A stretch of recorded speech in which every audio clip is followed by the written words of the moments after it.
Have you ever had a gut feeling regarding a decision which then leads you to completely overthink it? If you're sick and tired of having analysis paralysis each and every time you're faced with an important decision for your life or business, then you're going to want to stick around. Today, I'm sharing actionable strategies that'll help you learn to start trusting your intuition so you can start taking action on what it is that you truly want. For the very best advice on creating that business and lifestyle that allows you to have the freedom and flexibility that you've always wanted, be sure to hit subscribe and tap the bell to be notified the next time I post a new weekly video.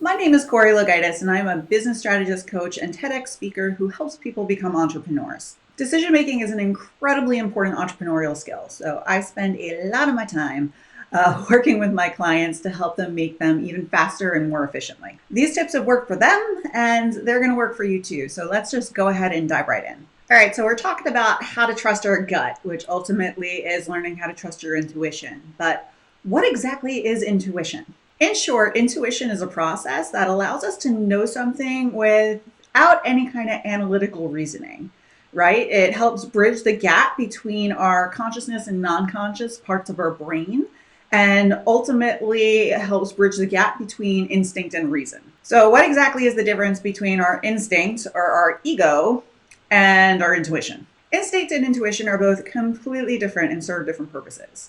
So instinct has everything to do with our survival, right? Our survival and our safety. Whereas our intuition is designed to help us make sure that we're doing things in alignment with our highest good. So here's a great example. Your instincts might be telling you that you need to stay at your dead-end job that you really don't like because it's a safe choice. It allows you to keep a roof over your head and food on your table, and that will ultimately keep you safe and secure. Whereas your intuition might be telling you to quit your job and start your own business because then you'll feel like you're actually living your life's purpose and you'll be able to find happiness, right? So that's the difference between the both of them. Instinct and intuition both feel very different. So in short, I'm going to tell you how to tell it's your intuition speaking to you as opposed to your instinct, because that's going to help you know when your instinct or your brain is getting in the way of what your intuition really wants you to do. Right? So intuition is a very strong feeling. It's usually in your gut or your chest. So it's either here or it's in your gut, right? It's not up here in your brain. In general, you'll always feel at ease after making decisions, even if it's a really scary one. So if your intuition is telling you to drop, $20,000 on a huge investment, and after making that investment in your gut, you feel okay with it, you know it's the right one. Intuition can also come to you in the form of extremely lucid dreams. Oftentimes we'll experience dreams until we make a decision that's very important for us in the trajectory of our life and what it is that we want. So a great example of this, for a very long time, I had these reoccurring dreams about airports. I was always stuck at an airport. I couldn't find my gates. There was always something that was preventing me from catching that flight to get to my next destination. And come to find out after researching dream meetings that meant that I was holding off on a very big decision in my life. And once I was able to make that decision, then from there, the dream stopped, right? So your intuition can speak to you in reoccurring dreams. Another way your intuition can speak to you is that you constantly see the same opportunities being presented to you, right? So over and over again. So a great example of this was before I decided to become a professional speaker, I started having people always asking me questions. Do you do speaking? I would see ads served to me online on professional speaking courses. I would be, at a bookstore and the book in front of me on the floor was a book about professional speaking. So sometimes the universe shows you signs on what it is that you ultimately should be doing, and your intuition is the one that's actually going to pick up to see what those signs are. Another way your intuition speaks to you is you'll have intense clarity in moments of downtime, right? So when you're by yourself and you have time to actually think, and by thinking, it's not just your brain running away with you, it's actual time to kind of think and daydream and ruminate on what it is that's going on in your life. When you find that you have a moment of intense clarity, that's usually your intuition. Sometimes your intuition also speaks to you in pulling your thoughts in a consistent direction all the time, right? So if you have a thought and then you dismiss it, you go about your life, and then the thought pops back into your brain later, and you go about your life. If the thought keeps coming back to you, more than likely, that means that it's something you need to pay attention to. On the opposite end of the spectrum, also, sometimes your intuition speaks to you in the way that it's an uneasiness that you just can't shake, right? When you have like a really bad gut feeling that something's going to go wrong, that's also something that you don't necessarily want to ignore. If you have a feeling that something's not right, or you feel kind of icky, or something doesn't feel in alignment, that's also a really big red flag that you need to start listening. Other ways that your intuition will speak to you is through physical symptoms. Some people will feel ill, right? Some people will feel inspired, and motivated and in flow. So these are all signs that your intuition is showing you what path you should be taking, and should ultimately make your decision making a heck of a lot easier. So I really want to know. Go ahead, comment below and tell me what your telltale sign is that your intuition is speaking to you and you need to start listening. Believe it or not, negative emotions can actually cloud your intuition. I'm going to get into that in just a little bit, but stick with me here. All right, so now I'm going to share some actionable strategies for you to learn how to increase your intuition so you can start confidently trusting your gut. All right, so first up, this is going to seem kind of simple, even though it's not, unless you know what to look for. So first one is to listen to your inner voice, which is great, but what exactly is your inner voice? The way I like to explain it to most folks is it's usually the very first thought that comes into your mind before your brain kicks into overdrive, right? So if you're having trouble making a decision, think about what was the first thought that you had with the decision, because more than likely that was your intuition telling you which path you should take. Another way you could increase your intuition naturally is by spending more time in solitude. So there are lots of different ways to spend time in solitude. You can journal, you can meditate, you can go for a walk in nature.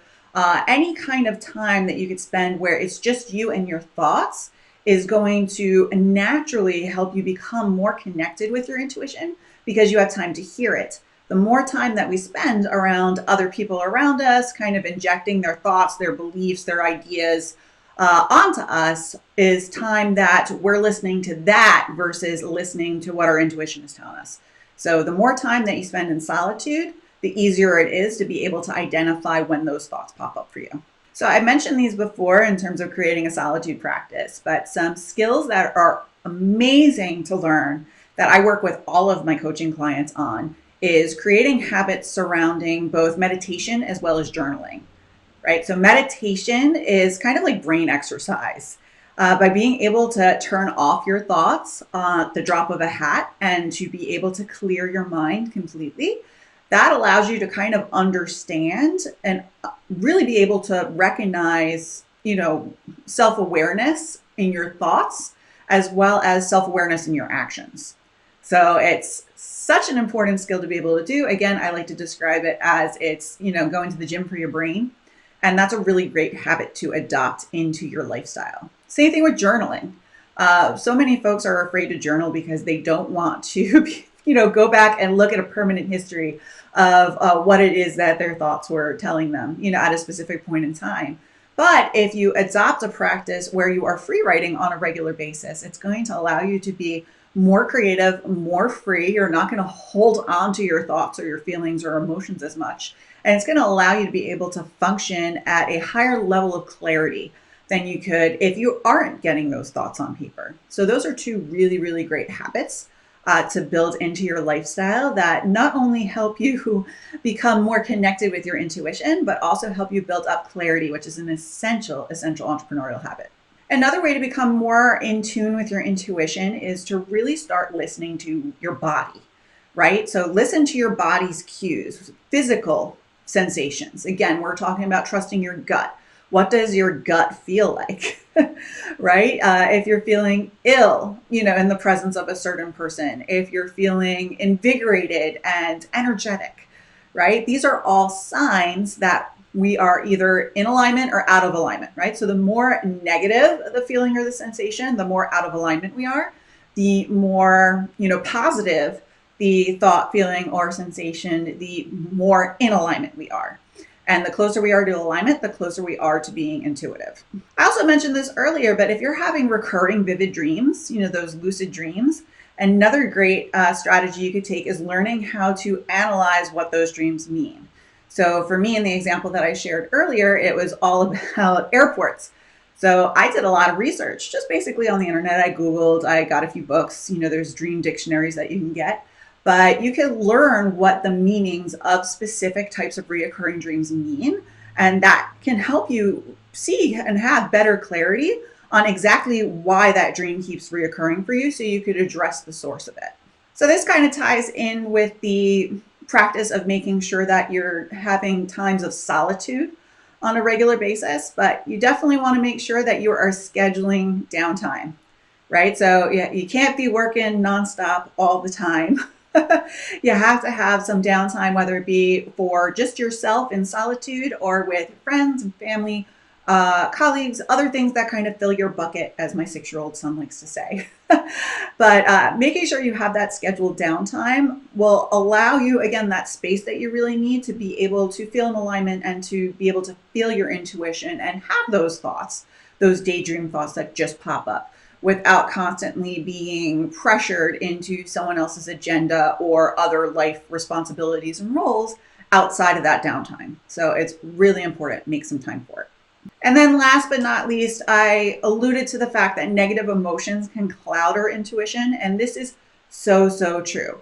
This is much harder to master, but when you're able to learn how to identify a negative emotion and to be able to detach from it, which quite simply is identifying I'm sad, I'm upset, I'm angry, right? And being able to push that thought to the side, even if it's temporarily, that will allow you so much clarity in your decision making.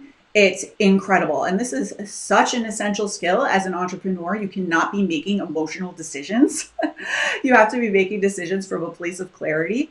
So learning that essential skill of being able to detach from your emotions. Again, I'm not saying to ignore your emotions. I'm not saying to not identify why they are happening, but being able to understand that they are there, they exist for a purpose, understand why they're popping up from you, and then detaching from them so that you can make effective and clear decisions. It's going to help you become more connected to your intuition in the long run. Now you know how to finally stop overthinking by learning how to trust your gut, learning how to trust that intuition that's been speaking to you all along.